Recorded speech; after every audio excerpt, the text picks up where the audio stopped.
All right, so let's get into this game. This game was not a game I was sitting in. It's a game I recorded as a commentator on the 20th of January. Um, this game is a fascist win, which is pretty crazy when you consider the fact that 1, 2, 5, 6 is all liberal. So I just want to kind of, you can see the game ends in only 11 turns. It definitely didn't feel that short.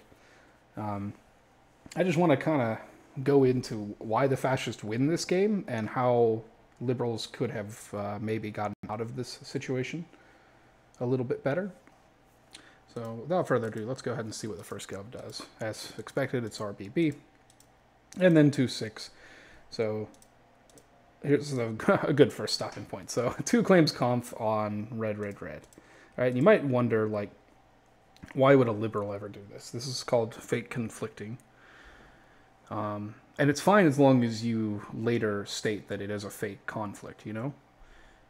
The problem, the problem with doing this in this game, well, let me get to that in a second, but the main reason you would do something like this is because you want to try and get a sort of social read on how people react to the conflict. And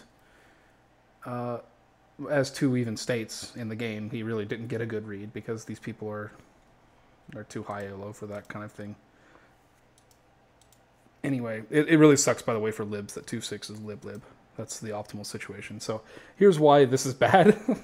He knows it's a fake conflict, and yet he yaws 3. Like, there's no situation where you wouldn't 9 to 5, even with 5 saying he's going to yaw 3. You 9 to 5. Because if 3-5 is fascist, of course 5 would want 3 in gov. That allows 3 to maybe take inv, and then 5 can look good. So either way, you should be 9 to 5, whether 5 is liberal or fascist. It's just better for liberals. I don't really know why 4 yaws it either. There's really no reason to yaw this at all, but this basically makes 2 look really bad. So already liberals are down a player, and on top of that, 6 is a red chancellor in this game. So 5-1 is going to get red, red, blue. Nothing too crazy there. And then 9 to 1. 1 has, shit for picks. He can pick 3 or 4. Either way, he's going to get a fascist. I wonder if maybe he picks Buncha. He might not get conflicted on Inv like this. But 4 decides to conflict him on Inv, and then he Invs 3 fascist. Now, this is double dipping, and this is a situation, this will be the first video on YouTube, I think, where I've seen a legit double dip. And let's talk about that for a bit. First off, 3 is not the Inv here. For one thing, because of 2 and 2's antics early on, 3 is already pretty liberal.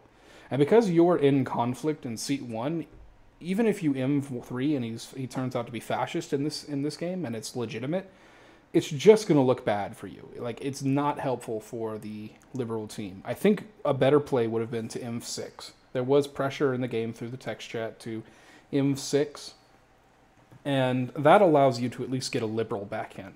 People might be suspicious of it. They might still think that, 1 is fascist, 4 is liberal, and in that case, maybe 6 is fascist with 1, and they made the play. But either way, you stand a better chance of winning in that situation.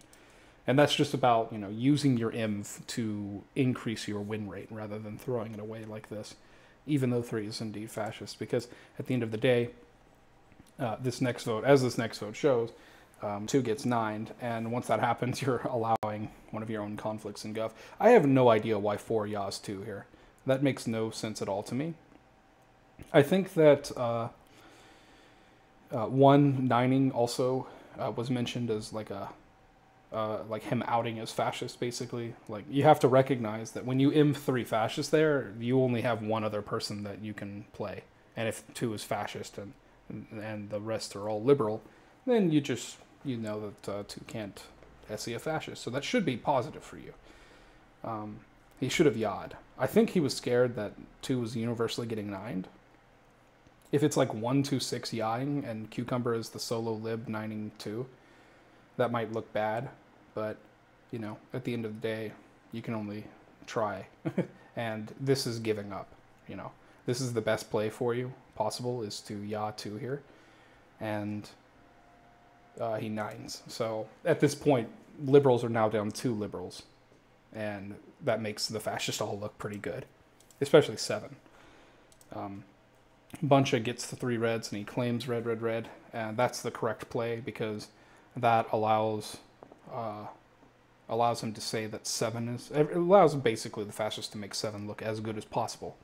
Because 7 has not touched the deck, and it is a 4-blue deck. That doesn't make 7 liberal. In this case, 7 is Hitler. But it does increase the odds that 7 is liberal. And so that's, in my opinion, a good play. Even if he gets 1 blue here, I think he should claim red, red, red, and then SC5. So, of course, as we know, the next gov is 5-7, and they, of course, elect Hitler unanimously, and fascists win the game. Not much more to say.